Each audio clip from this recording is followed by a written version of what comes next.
નમસ્કાર વિદ્યાર્થી મિત્રો, આજની આ લોકડાઉન સ્થિતિમાં સમગ્ર ભારત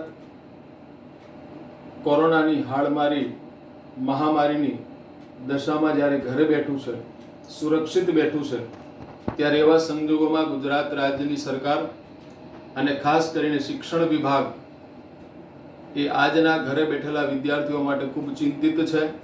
અને એમાંય ખાસ કરીને આપણા ગુજરાત રાજ્ય સરકારના શિક્ષણ વિભાગના મિનિસ્ટર માનનીય ભૂપેન્દ્રસિંહ ચુડાસમા સાહેબે ખૂબ સુંદર એક આહ્વાન આપ્યું છે કે ગુજરાત રાજ્યની પ્રત્યેક સ્કૂલોના શિક્ષકો ઘરે બેઠેલા સુરક્ષિત બેઠેલા વિદ્યાર્થીઓને પોતાના વિષયનું વિષય વસ્તુનું જ્ઞાન ઓનલાઈન આપે. બસ એ જ આશય અને સરકારશ્રીના સહયોગથી હું આપ સૌને મારા તત્વજ્ઞાન વિષયના પ્રકરણ 1 ઉપર એક સુંદર મજાના વિષય વસ્તુને લઈને આવ્યો છું. મિત્રો, મારું કન્ટેન્ટ અને મારો એક્સપ્લેન પાવર જો આપણને સારો લાગ્યો હોય તો મારી યુટ્યુબ ચેનલ પર તમે સબસ્ક્રાઇબ કરજો. તો આવો મિત્રો, આજનો મારો એક મુદ્દો છે કે વિધાન માટેનું રૂપ અને તેના પ્રકારો. વિદ્યાર્થી મિત્રો, પ્રકરણ 1 માં વિધાન માટેનું રૂપ અને તેનું સ્થાનાપતિ નિદર્શન આવો એક સવાલ છે. વિભાગ A, વિભાગ B અને વિભાગ C માં પૂછાય છે. ફરીથી હું તમને વિધાન માટેના રૂપની એક વ્યાખ્યા અને વિધાન માટેના રૂપના સ્થાનાપતિ નિદર્શનની વ્યાખ્યા આપીને હું મૂળ મુદ્દા ઉપર તમને લઈ જઈશ કે વિધાન માટેનું રૂપ એટલે વિધાન માટેનું રૂપ એ કોઈ વિધાનો નથી, પરંતુ વિધાન પરક પરિવર્તી કે પરિવર્તીઓ અને તાર્કિક કારકોનો સમાવેશ થયો હોય એને જ વિધાન માટેનું રૂપ કહે છે. ફરીથી ધ્યાન રાખજો, વિધાન માટેનું રૂપ એ વિધાનો નથી, પરંતુ વિધાન પરક પરિવર્તી કે પરિવર્તીઓ અને તાર્કિક કારકોનો સમાવેશ થયો હોય એને જ આપણે વિધાન માટેનું રૂપ કહીએ છીએ. એ જ રીતે વિધાન માટેના રૂપનું સ્થાનાપતિ નિદર્શન એટલે વિધાન માટેના રૂપમાં આવતા વિવિધ પરિવર્તી કે પરિવર્તીઓના સ્થાને વિવિધ વિધાનો મૂકવાથી આપણને જે રૂપ મળે છે એને આપણે વિધાન માટેના રૂપનું સ્થાનાપતિ નિદર્શન કહીએ છીએ. હવે મૂળ વાત પર આવીએ છીએ કે વિધાન માટેના રૂપના પ્રકારો કેટલા અને કયા કયા. મિત્રો, વિધાન માટેના રૂપના 3 પ્રકારો છે. એક, વિધાન માટેનું તદેવાર્થક રૂપ. 2, વિધાન માટેનું સ્વવ્યાઘાતી રૂપ. અને 3, વિધાન માટેનું પરાયત રૂપ. આપણે 3 પ્રકારોના અર્થઘટન અને એની ઉદાહરણ સહિત સાથેની સમજૂતી આપણે જોઈશું.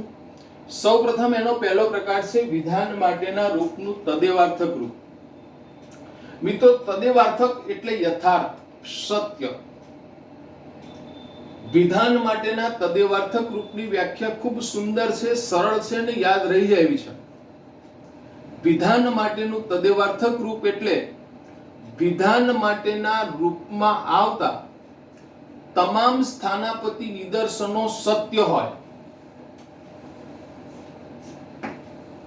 વિધાન માટેના રૂપમાં આવતા તમામ સ્થાનાપતિ નિદર્શનો સત્ય હોય એને વિધાન માટેનું તદેવાર્થક રૂપ કહીએ છીએ.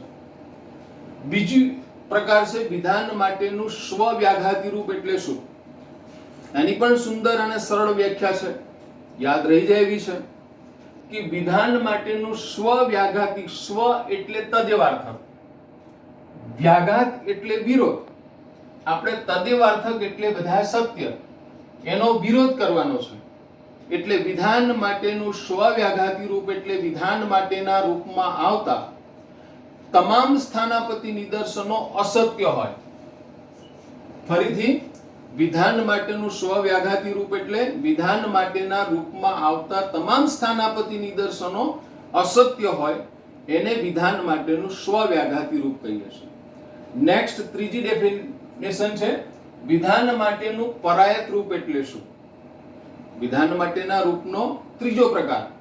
વિધાન માટેનું પરાયત રૂપ એટલે વિધાન માટેના રૂપમાં આવતા કેટલાક સ્થાનાપતિ નિદર્શનો સત્ય હોય અને કેટલાક સ્થાનાપતિ નિદર્શનો અસત્ય હોય. ફરીથી ધ્યાન રાખજો, પરાયત રૂપ એટલે વિધાન માટેના રૂપમાં કેટલાક સ્થાનાપતિ નિદર્શનો સત્ય હોય અને કેટલાક અસત્ય હોય. ધેટ મીન્સ કે સત્યતા કોષ્ટકમાં વિધાન માટેનું રૂપ જ્યાં આપ્યું છે ત્યાં બધા સત્યતા મૂલ્યો જોતા કેટલાક સત્ય હોય, કેટલાકનો મતલબ ઓછામાં ઓછો એક હોય, અથવા કેટલાક અસત્ય હોય. એટલે માની લો કે સત્યતા કોષ્ટકની અંદર જ્યારે વિધાન માટેનું રૂપ હોય એના બધી હરોળોમાં બધા સત્ય હોય, પણ જો એકાદ અસત્ય સાબિત થાય ત્યારે એ વિધાન માટેનું પરાયત રૂપ બની જાય છે. અથવા તો સત્યતા કોષ્ટકના છેલ્લા સ્તંભમાં જ્યાં વિધાન માટેનું રૂપ આપ્યું છે એની તમામ હરોળોમાં બધા અસત્ય હોય, પરંતુ જો એક સત્ય સાબિત થઈ જતું હોય ત્યારે એ પરાયત રૂપ બની જાય છે. વિદ્યાર્થી મિત્રો, આ ત્રણ પ્રકારના એક ચોક્કસ ઉદાહરણ છે. વિધાન માટેનું પરાયત તદેવાર્થક રૂપ એટલે પી વિકલ્પન નિષેધ પી. આ ધ્યાન રાખજો, પી વિકલ્પન નિષેધ પી એ વિધાન માટેનું તદેવાર્થક રૂપ છે. આ પરીક્ષામાં વિભાગ એ, વિભાગ બી અને વિભાગ સી માં પૂછાય છે. વિધાન માટેનું સ્વવ્યાઘાતી રૂપમાં એક્ઝામ્પલ છે પી સમુચ્ચય નિષેધ પી. આ બરાબર ધ્યાન રાખજો, પી સમુચ્ચય નિષેધ પી એ વિધાન માટેનું સ્વવ્યાઘાતી રૂપ છે. અને ત્રીજું વિધાન માટેનું પરાયત રૂપ, ધેટ મીન્સ પી શરતી ક્યુ. પી શરતી ક્યુ એ વિધાન માટેનું પરાયત રૂપ છે. મિત્રો, આ ત્રણ રૂપને આપણે હવે સત્યતા કોષ્ટકની પ્રત્યક્ષ રીતના ઉપયોગ દ્વારા હું તમને તદેવાર્થક, સ્વવ્યાઘાતી કે પરાયત રૂપ છે એવું હું તમને સાબિત કરી બતાવું છું. મિત્રો, આ છે વિધાન માટેનું તદેવાર્થક રૂપ. દાખલા તરીકે પી વિકલ્પન નિષેધ પી. હવે આપણે એને સત્યતા કોઠાની રીતમાં પ્રેક્ટિકલી જોવા જઈ રહ્યા છે. પી વિકલ્પન નિષેધ પી નો સત્યતા કોઠો છે. મુખ્ય વિધાન 1 છે, બે હરોળ છે, પહેલા સ્તંભમાં પી છે, એનું સત્યતા મૂલ્ય પહેલું સત્ય, બીજું અસત્ય. 2 નંબરમાં નિષેધ પી છે એટલે એકનો નિષેધ કરવાનો. ટી હોય તો એફ થાય, આ નિષેધનો નિયમ છે. એફ હોય તો ટી થાય, આ નિષેધના નિયમ છે.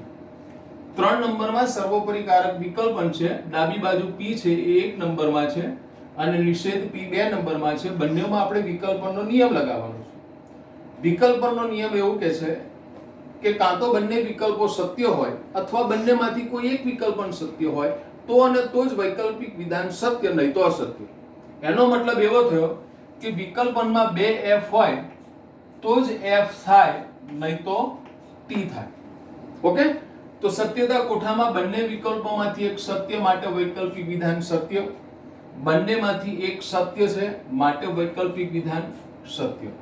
મિત્રો, એનો મતલબ એવો થયો કે પી વિકલ્પન નિષેધ પી એ વિધાન માટેનું તદેવાર્થક રૂપ છે, કારણ કે એની બંને હરોળમાં સત્યતા મૂલ્ય કેવા સાબિત થયા? સત્ય. આપણે અગાઉ વ્યાખ્યામાં જોયું હતું કે વિધાન માટેનું તદેવાર્થક રૂપ એટલે વિધાન માટેના રૂપમાં આવતા તમામ સ્થાનાપતિ નિદર્શન, ચાહે બે હરોળમાં હોય, 4 હોય, 8 હોય કે 16 હોય, પ્રત્યેક હરોળમાં એના તમામ સ્થાનાપતિ નિદર્શનો સત્ય સાબિત થાય ત્યારે એને વિધાન માટેનું પરાયત રૂપ કહે છે. ક્લિયર? સેકન્ડ નંબરમાં સ્વવ્યાઘાતી રૂપ. વિધાન માટેનું સ્વવ્યાઘાતી રૂપનું એક્ઝામ્પલ છે આપણે પી સમુચ્ચય નિષેધ પી. એનો સત્યતા કોઠો રેડી છે. તો મુખ્ય વિધાન 1 છે એટલે એની બે હરોળ થશે. પહેલામાં પી છે, બીજામાં નિષેધ પી છે, ત્રીજામાં વિધાન માટેનું રૂપ છે પી સમુચ્ચય નિષેધ પી.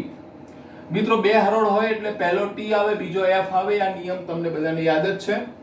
સેકન્ડ નંબરના સ્તંભમાં નિષેધ પી એટલે પહેલા નંબરના સ્તંભનો આપણે નિષેધ કરવાનો છે. મૂળ વિધાન સત્ય, તેનો નિષેધ અસત્ય. મૂળ વિધાન અસત્ય, તેનો નિષેધ સત્ય. ત્રીજા સ્તંભની અંદર સર્વોપરીકારક સમુચ્ચય છે. ડાબી બાજુ પી છે જે પહેલા સ્તંભમાં છે, જમણી બાજુ નિષેધ પી છે એ બીજા સ્તંભમાં છે. મિત્રો, અહીંયા આપણે સમુચ્ચયનો નિયમ લગાવવાનો છે. સમુચ્ચયનો નિયમ છે કે બંને સમુચિતો સત્ય હોય તો અને તો જ સમુચિત વિધાન સત્ય, નહીં તો અસત્ય. એનો મતલબ એવો થયો કે 2 ટી હોય તો જ ટી થાય નહીં તો f થાય. આ એનો નિયમ છે. સત્યતા કોઠામાં આપણે જોવા જઈશું તો બંને સત્ય નથી તો અસત્ય સાબિત થાય. બીજી હરોળમાં બંને સત્ય નથી એનો મતલબ એવો થયો કે આ પણ અસત્ય સાબિત થાય. તો આપણી મૂળ વ્યાખ્યા પર જઈશું. હવે વિધાન માટેનું સ્વવ્યાઘાતી રૂપ એટલે વિધાન માટેનું સ્વવ્યાઘાતી રૂપ એટલે વિધાન માટેના રૂપમાં આવતા તમામ સ્થાનાપતિ નિદર્શનો અસત્ય હોય, ચાહે 2 હરોળ હોય, 4 હોય, 8 હોય કે 16 હોય. પ્રત્યેક હરોળમાં એના સ્થાનાપતિ નિદર્શનોમાં સત્યતા મૂલ્ય અસત્ય સાબિત થાય તો એને આપણે વિધાન માટેનું સ્વવ્યાઘાતી રૂપ કહીએ છીએ. હવે ત્રીજું આપણે જોઈશું વિધાન માટેનું પરાયત રૂપ. મિત્રો આ છે વિધાન માટેનું પરાયત રૂપ. દાખલા તરીકે p શરતી q. હવે p શરતી q ને આપણે પ્રેક્ટિકલી સત્યતા કોષ્ટકની રીતમાં જોઈશું. તો બે વિધાનો છે એટલે 4 હરોળ થશે. પહેલામાં p, બીજામાં q, ત્રીજામાં p શરતી q. મુખ્ય વિધાન 2 હોય તો 4 હરોળ થાય. પહેલા સ્તંભની અંદર 2 t આવે અને 2 f આવે. મિત્રો આ નિયમ છે. બીજા સ્તંભની અંદર પહેલો t આવે, બીજો f આવે, ત્રીજો t આવે અને ચોથો f આવે. આ પણ નિયમ છે. હવે આપણે ત્રીજા નંબરના સ્તંભમાં જઈશું. p શરતી q સર્વોપરિકારક આપણો શરતી છે. ડાબી બાજુ p છે એ પહેલા સ્તંભમાં છે, જમણી બાજુ q છે એ બીજા સ્તંભમાં છે. શરતીના નિયમનો આપણે ઉપયોગ કરવાનો છે. શરતીનો નિયમ છે કે પૂર્વાંગ સત્ય હોય અને ઉત્તરાંગ અસત્ય હોય તો અને તો જ શરતી વિધાન અસત્ય, નહીં તો સત્ય. એનો મતલબ એવો થયો કે કાં t હોય, f હોય તો અને તો જ f, નહીં તો t. આ એનો એક સંક્ષિપ્ત નિયમ છે કે પૂર્વાંગ સત્ય હોય, ઉત્તરાંગ અસત્ય હોય તો અને તો જ શરતી વિધાન અસત્ય, નહીં તો સત્ય.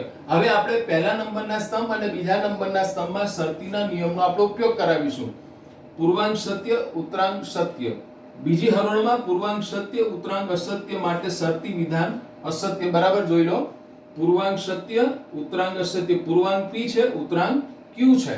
પૂર્વાંગ સત્ય, ઉત્તરાંગ અસત્ય માટે શરતી વિધાન અસત્ય. પૂર્વાંગ ત્રીજી હરોળમાં પૂર્વાંગ અસત્ય છે, ઉત્તરાંગ સત્ય છે. ચોથી હરોળમાં પૂર્વાંગ અસત્ય છે, ઉત્તરાંગ પણ અસત્ય છે. એનો મતલબ એવો થયો કે બીજી હરોળમાં પૂર્વાંગ સત્ય અને ઉત્તરાંગ અસત્ય છે માટે અસત્ય, બાકી બધે સત્ય. મૂળ વાત પર આવીએ છીએ કે વિધાન માટેના પરાયત રૂપની વ્યાખ્યા આપણે અગાઉ જોઈ ગયા.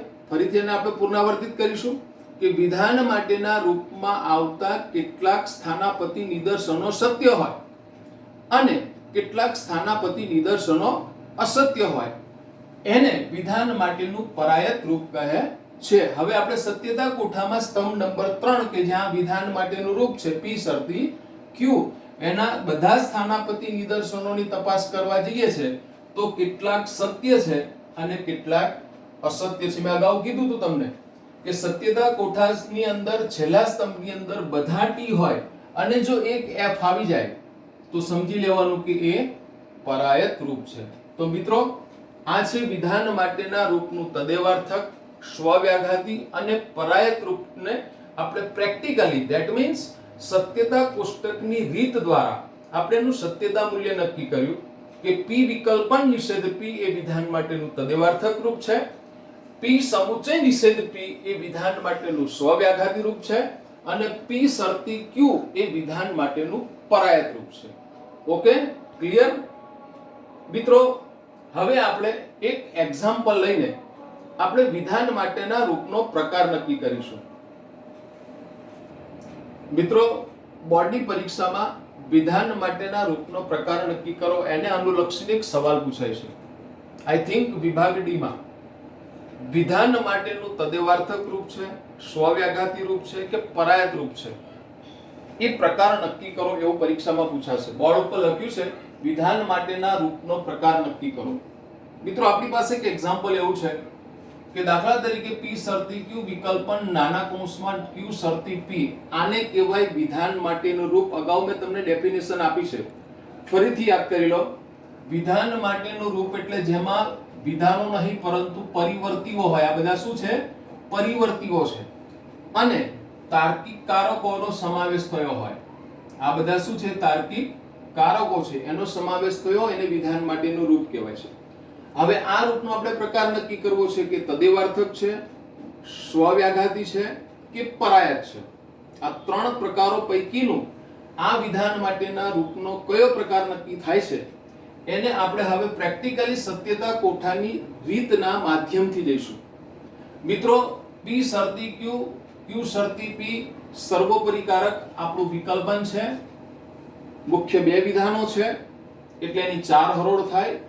આપણા નોલેજમાં હશે કે મુખ્ય વિધાન 1 હોય તો એની બે હરોળ થાય, મુખ્ય વિધાન 2 હોય તો એની હરોળ 4 થાય, મુખ્ય વિધાન 3 હોય તો એની હરોળ 8 થાય અને મુખ્ય વિધાન 4 હોય તો એની 16 હરોળ થાય. તો મિત્રો, આ 2 થી લઈને 16 હરોળ સુધીના સત્યતા કોઠામાં આપણે વિધાન માટેના રૂપનો પ્રકાર નક્કી કરવો છે. આપણી પાસે એક્ઝામ્પલ નાના કૌંસમાં P શરતી Q વિકલ્પન નાના કૌંસમાં Q શરતી P છે, સર્વોપરીકારક વિકલ્પન છે, મુખ્ય વિધાન 2 છે એટલે 4 હરોળ છે. પહેલા સ્તંભની અંદર P છે, બીજા સ્તંભમાં Q છે, ત્રીજા સ્તંભમાં P શરતી Q છે, ચોથા સ્તંભમાં Q શરતી P છે. આપણે આ વિધાન માટેના રૂપના આવતા જે સ્તંભ છે એ સ્તંભની રચના કરી છે. પાંચમા નંબરમાં આખું વિધાન માટેનું રૂપ છે નાના કૌંસમાં P શરતી Q વિકલ્પન નાના કૌંસમાં Q શરતી P. હવે આપણે એના સત્યતા મૂલ્યો નક્કી કરવા જઈ રહ્યા છે. પહેલા સ્તંભની અંદર P છે, નિયમ છે, બે વિધાન હોય તો એની 4 હરોળ થાય. પહેલા સ્તંભની અંદર 2 T આવે અને પછી 2 F આવે છે. આ સહજ અને સ્વાભાવિક નિયમ છે.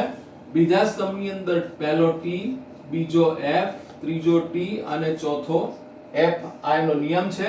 હવે આપણે ત્રીજા નંબરના સ્તંભમાં તાર્કિક કારકના નિયમના આધારે આપણે સત્યતા મૂલ્ય નક્કી કરવા છે.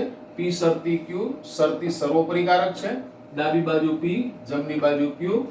P પહેલા નંબરમાં છે, Q બીજા નંબરમાં છે. શરતીનો નિયમનો ઉપયોગ કરીશું. શરતીનો નિયમ છે પૂર્વાંક સત્ય ઉત્તરાંગ અસત્ય, માટે શરતી વિધાન અસત્ય નહીં તો સત્ય. જોઈએ હવે પહેલા હરોળમાં 2 T છે, બીજી હરોળમાં પૂર્વાંક સત્ય ઉત્તરાંગ અસત્ય છે માટે શરતી વિધાન અસત્ય. ત્રીજા નંબરમાં F અને T છે અને ચોથા નંબરમાં બંને F છે. આપણો નિયમ છે શરતીનો T યાને કે પૂર્વાંક સત્ય હોય, F યાને ઉત્તરાંગ અસત્ય હોય તો અને તો જ શરતી વિધાન અસત્ય નહીં તો સત્ય. જો આ નિયમનો ઉપયોગ બીજી હરોળમાં થયો છે, બાકી બધે આપણે એને T સાબિત કરીશું યાને કે સત્ય સાબિત થશે. ક્લિયર? ચોથી હરોળ સ્તંભની અંદર Q શરતી P છે, શરતી સર્વોપરીકારક છે. ડાબી બાજુ Q છે 2 નંબરમાં છે, જમણી બાજુ P છે એ 1 નંબરમાં છે. શરતી છે મિત્રો, હવે ધ્યાન રાખજો, અહીંયા બીજા નંબરમાં પૂર્વાંગ છે અને પહેલા નંબરમાં ઉત્તરાંગ છે. શરતીનો નિયમ છે મિત્રો, આપણે આમ ઉપયોગ કરાવવાનો છે. આ પૂર્વાંગ છે Q, જોઈ લો, ઓકે, અને આ P એ ઉત્તરાંગ છે એટલે આપણે ઊંધું ચાલવાનું છે. Q અને P આ રીતે ચાલવાનું છે. તો અહીંયા પૂર્વાંક સત્ય ઉત્તરાંગ સત્ય, પૂર્વાંક અસત્ય ઉત્તરાંગ સત્ય, પૂર્વાંક સત્ય ઉત્તરાંગ અસત્ય છે. જો ત્રીજી હરોળમાં પૂર્વાંક Q સત્ય ઉત્તરાંગ અસત્ય P. ઓકે, તો પૂર્વાંક સત્ય ઉત્તરાંગ અસત્ય માટે શરતી વિધાન અસત્ય. અહીંયા પૂર્વાંક સત્ય અને ઉત્તરાંગ અસત્ય છે. ઇન શોર્ટમાં ત્રીજી હરોળમાં પૂર્વાંક સત્ય અને ઉત્તરાંગ અસત્ય છે માટે શરતી વિધાન અસત્ય સાબિત થયું, બાકી બધે સત્ય. Okay, clear? પાંચમા સ્તંભની અંદર સર્વોપરીકારક વિકલ્પન છે. ડાબી બાજુ P શરતી Q છે, ત્રીજા સ્તંભમાં છે. જમણી બાજુ Q શરતી P એ ચોથા સ્તંભમાં છે. સર્વોપરીકારક વિકલ્પન છે. વિકલ્પનનો નિયમ છે કાં તો બંને વિકલ્પો સત્ય હોય અથવા બંનેમાંથી કોઈ એક વૈકલ્પિક વિધાન સત્ય હોય તો ને તો જ વૈકલ્પિક વિધાન સત્ય. એનો મતલબ એવો થયો કે 2 F હોય તો જ F થાય નહીં તો T. આપણે આ જ નિયમ યાદ રાખો કે બંને વિકલ્પો અસત્ય હોય તો જ વૈકલ્પિક વિધાન અસત્ય. જોઈએ આપણે 3 નંબર અને 4 નંબરમાં 2 F છે ના, 2 F છે ના, 2 F છે ના, 2 F છે ના. એનો મતલબ એવો થયો કે બધા સત્યતા મૂલ્યો કેવા સાબિત થયા? સત્ય. મિત્રો, એનો મતલબ એવો થયો કે આપણા સત્યતા કોષ્ટકમાં છેલ્લા નંબરના સ્તંભમાં આપણું વિધાન માટેનું રૂપ છે. એ રૂપના તમામ સ્થાનાપતિ નિદર્શનો કેવા સાબિત થયા? સત્ય. ફરીથી 5મા નંબરના સ્તંભના તમામ સત્યતા મૂલ્યો કેવા સાબિત થયા? સત્ય. એનો મતલબ એવો થયો કે આ વિધાન માટેનું તદેવાર્થક રૂપ છે. કેવું રૂપ છે? તદેવાર્થક. કેમ? અગાઉ ડેફિનેશન જોઈ ગયા કે વિધાન માટેના રૂપમાં આવતા તમામ સ્થાનાપતિ નિદર્શનો સત્ય હોય એને વિધાન માટેનું તદેવાર્થક રૂપ કહીએ છે. ઓકે મિત્રો, તો આના પુનરાવર્તન માટે તમારી ટેક્સ્ટ બુકમાં મનોયત્ન આપ્યું છે. એ મનોયત્નની અંદર એને ક્રમશઃ તમે વિધાન માટેના રૂપને સત્યતા કોષ્ટકની પદ્ધતિ દ્વારા એ સત્યતા મૂલ્ય નક્કી કરશો તો મને આશા અને વિશ્વાસ છે કે તમને ચોક્કસ આવડશે. ઓકે મિત્રો, ધન્યવાદ.